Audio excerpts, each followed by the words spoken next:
নমস্কার, সুস্মিতা ইজি রেসিপিতে সকলকে স্বাগত। আজকে আমার রেসিপি হচ্ছে নিরামিষ ফুলকপির মাঞ্চুরিয়ান। আপনারা যে কোনো নিরামিষ দিনে এই ফুলকপির মাঞ্চুরিয়ানটা তৈরি করতে পারেন। আবার ঠাকুরের ভোগ হিসাবেও এই পদটি রান্না করে দিতে পারেন। তো চলুন দেখে নিন। আর খুব সহজেই কিন্তু আপনাদেরকে এই রেসিপিটি দেখাবো, যাতে বাড়িতে আপনারা সহজেই তৈরি করতে পারেন। আমার একটাই অনুরোধ, এই রেসিপিটি পুরোটা দেখার। আপনাদেরকে আশা করি আমার এই রেসিপিটা ভালো লাগবে। তো চলুন দেরি না করে শুরু করা যাক আমার এই নিরামিষ ফুলকপির মাঞ্চুরিয়ান। তো প্রথমে দেখুন, এখন যেহেতু শীতকাল, তো এই ফুলকপি খুব টাটকা টাটকা ফুলকপি এখন পাওয়া যায়। তো আমি এখানে একটা ফুলকপি নিয়ে নিয়েছি, আর ফুলকপিটা দেখুন কি সুন্দর, অনেকটা বড়। তো আমি এখানে পুরোটা নেব না, আপনারা যতটা করতে চাইবেন ঠিক সেই পরিমাণে ফুলগুলো নেবেন। তো এখানে আমি 1 প্লেট মতন নিয়ে নিয়েছি ফুলকপি, আর বাকিটা রেখে দিয়েছি।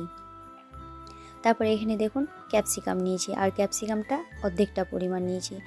তারপর এই ভেতরের অংশগুলোকে ফেলে দেব, তারপর ছোট ছোট করে কেটে নেব। আর যেহেতু এখানে নিরামিষ আমি তৈরি করছি, তাই এখানে আদা দিয়েই করব, তাই আদাটা একটু বেশিই লাগবে। তো এখানে আদা আর কাঁচা লঙ্কা নিয়ে নিয়েছি, আর এর সাথে অল্প পরিমাণ মৌরি নেব। যেহেতু নিরামিষ, তাই মৌরির স্বাদটা খুব ভালো লাগবে। তো এখানে আদা, কাঁচা লঙ্কা আর কিছুটা মৌরি নিয়ে আমি পেস্ট করে রেখে দিচ্ছি। তারপর এখানে দেখুন কড়াইয়ের মধ্যে জল ফোটাতে দিয়েছিলাম। তারপর দেখুন জলটা যখন ফুটতে শুরু করেছে, ঠিক সেই সময় কফিগুলো দিয়ে দিলাম, আর সামান্য একটু লবণ দিলাম। তারপর 2 থেকে 3 মিনিট মতন ঢাকনা দিয়ে ঢেকে রেখে দেবো। বেশি রান্না করবেন না, তাহলে কিন্তু কফিগুলো নরম হয়ে যাবে, তাহলে আর মুচমুচে হবে না। তারপরে দেখুন আমি ঠান্ডা করার জন্য রেখে দিলাম, আর এখানে একটা ব্যাটার গুলে নেব। আর তার জন্য এখানে 4 চামচ মতন ময়দা দিলাম, আর 3 চামচ মতন কর্নফ্লাওয়ার দিলাম, আর দিয়ে দিলাম 1 চামচ কাশ্মীরি লঙ্কা গুঁড়ো, দিয়ে দিলাম সামান্য একটু লবণ, আর যে পেস্টটা করে রেখেছিলাম সেই পেস্টটা 2 চামচ দিলাম, আদা, কাঁচা লঙ্কা আর মৌরি পেস্ট। তারপর দেখুন ভালো করে মিশিয়ে নিয়ে অল্প অল্প জল দিয়ে ব্যাটার গুলে নেব। ব্যাটারটা কিন্তু পাতলা করা চলবে না, পাতলা করলে কিন্তু ফুলকপিগুলো পকোড়া যেগুলো, সেগুলো কিন্তু ভালো হবে না। তারপর দেখুন খুব বেশি আবার গাঢ়ও করব না। তারপর একটু ফেটিয়ে নিয়ে ফুলকপিগুলো এর মধ্যে দিয়ে দেবো। তারপর ভালো করে ফুলকপির সাথে ব্যাটারটাকে মিশিয়ে নেব। তো দেখুন আমার মেশানো হয়ে গিয়েছে, এবার ভেজে নেওয়ার পালা। তো কড়াই সাদা তেল নিয়ে নিয়েছি। তেলটা যখন গরম হয়ে আসবে, তখন ফুলকপিগুলো এক এক করে দিয়ে দেব। তবে আঁচটা কিন্তু মিডিয়াম থেকে হাই থাকবে, খুব লো আঁচে করলে কিন্তু মুচমুচে হবে না। আবার খুব বেশি হাই দিলে আবার এগুলো পুড়ে যাবে। তো মিডিয়ামের মধ্যে রাখার চেষ্টা করবেন। মিডিয়াম আর হাইয়ের মাঝামাঝি অবস্থানে আপনারা রেখে এগুলো ভেজে নেবেন। তবে দেওয়ার সাথে সাথে কিন্তু উল্টোতে যাবেন না। দেওয়ার মিনিট খানেক পর আপনারা এইভাবে উল্টে নেবেন আস্তে আস্তে। দেখুন খুব সহজেই কিন্তু তৈরি করা যায়। আপনারাও চেষ্টা করবেন বাড়িতে, আমার মতন করবেন, তাহলে দেখবেন সত্যি অসাধারণ লাগে খেতে। তো দেখুন একটা ব্যাচ আমার হয়ে গিয়েছে, এভাবে আমি বাকিগুলো এক এক করে ভেজে নেব। আপনারা রাত্রে রুটি, পরোটা, লুচি সাথেও খেতে পারেন।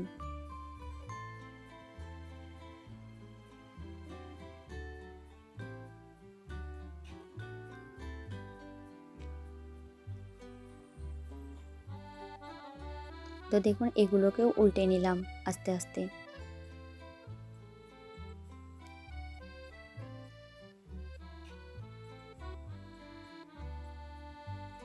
তো দেখুন এগুলো আমার ভাজা হয়ে গিয়েছে,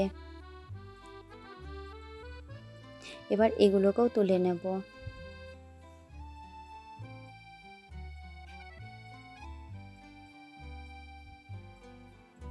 তারপর দেখুন আমার ঠিক এতটা পরিমাণ ফুলকপিগুলো ভাজা হয়ে গিয়েছে। এবার গ্রেভিটা করে নেব। তার জন্য তেল নিয়ে নিয়েছি অল্প পরিমাণ মতন, ঠিক যতটা দরকার ঠিক সেই পরিমাণ মতন তেল নিতে হবে। আর এখানে দেখুন শুকনো লঙ্কার ফোড়ন দিয়ে দিচ্ছি, আর শুকনো লঙ্কাগুলোকে এইভাবে ছোটো ছোটো আকারে কেটে দিলাম। তারপর যে পেস্টটা করে রেখেছিলাম সেই পেস্টটা দিয়ে দেবো, মানে আদা, কাঁচা লঙ্কা আর মৌরির পেস্টটা এখানে আমি 2 চামচ মতন দিয়ে দিলাম। তারপর একটু ভেজে নেব। তারপর ভেজে নেওয়ার পর এর মধ্যে দিয়ে দেবো কেটে রাখা ক্যাপসিকামগুলো।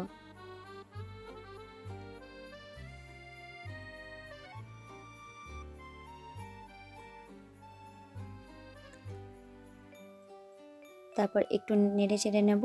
আর ক্যাপসিকামগুলো যাতে একটু নরম হয়ে যায় তার জন্য এখানে স্বাদ মতন লবণ দিয়ে দেব।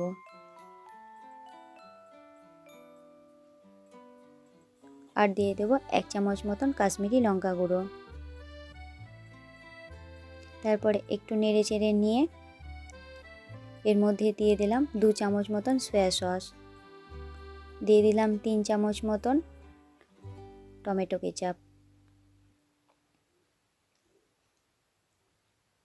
আর যেহেতু এখানে কাঁচা লঙ্কার পেস্ট দিয়েছি তাই এখানে গ্রিন চিলি সসটা খুব বেশি দেব না, অল্প পরিমাণ মতন দেব। তারপর ভালো করে নেড়ে চেড়ে নেব। তারপর একটু নেড়ে নেওয়ার পর আমি এর মধ্যে জল দিয়ে দেব। তবে গ্রেভিটা আপনারা যেমন রাখতে চাইবেন সেই অনুসারে জলটা দেবেন। আমি মোটামুটি মতন গ্রেভিটা রাখতে চাই, আর শুকনো করতে চাইলে জল না দিলেও হবে। এই অবস্থাতেই কফি যে পকোড়াগুলো ভেজে রেখেছিলাম সেগুলো দিয়ে দিলেই হবে। তো আমি এখানে একটু গ্রেভি করতে চাই তাই দেখুন এখানে 1 কাপ মতন জল দিয়ে দিলাম এর মধ্যে। তারপর ঢাকনা দিয়ে ঢেকে রেখেছিলাম। যেই ফুটতে শুরু করেছিল সেই সময় আমি কফিগুলো দিয়ে দিয়েছি, মানে কফির যে পকোড়াগুলো তৈরি করেছিলাম সেগুলোর মধ্যে দিয়ে দিয়েছি। আর দেখুন গ্রেভিটা একটু ঘন করার জন্য যে বাটিতে আমি ব্যাটারগুলো রেখেছিলাম সেই বাটিতেই আমার জল দিয়ে আমি সেই বাটির জলটাই দিয়ে দিলাম এর মধ্যে। তার মধ্যে কর্নফ্লাওয়ার ছিল, তো আমার আর আলাদা করে কর্নফ্লাওয়ার দিতে হয়নি। আর আপনারা চাইলে তার 1 চামচ মতন কর্নফ্লাওয়ার জলের সাথে গুলে দিয়ে দিলেই কিন্তু গ্রেভিটা ঘন হয়ে যাবে। তো দেখুন আমার মাঞ্চুরিয়ান একেবারে রেডি। এবার ওপর থেকে গার্নিশের জন্য ধনেপাতা দিয়ে দেব। চাইলে আপনারা ধনেপাতা দিতে পারেন, না চাইলে নাও দিতে পারেন। তো কেমন হয়েছে আমার আজকের রেসিপি অবশ্যই আপনারা আমাকে কমেন্ট করে জানাবেন। ভালো লাগলে লাইক করবেন, শেয়ার করবেন। আর আমার চ্যানেলে নতুন কোনো বন্ধু হয়ে থাকলে আমার চ্যানেলটিকে সাবস্ক্রাইব করার অনুরোধ রইল। আর পাশে থাকা বেল আইকনটিও প্রেস করে দেবেন যাতে নিত্য নতুন ভিডিও আপনাদের কাছে পৌঁছে যায়। ভালো থাকবেন, সুস্থ থাকবেন। আবার একটা নতুন রেসিপি নিয়ে আপনাদের কাছে হাজির হব। ধন্যবাদ সবাইকে আমার এই রেসিপিটা দেখার জন্য।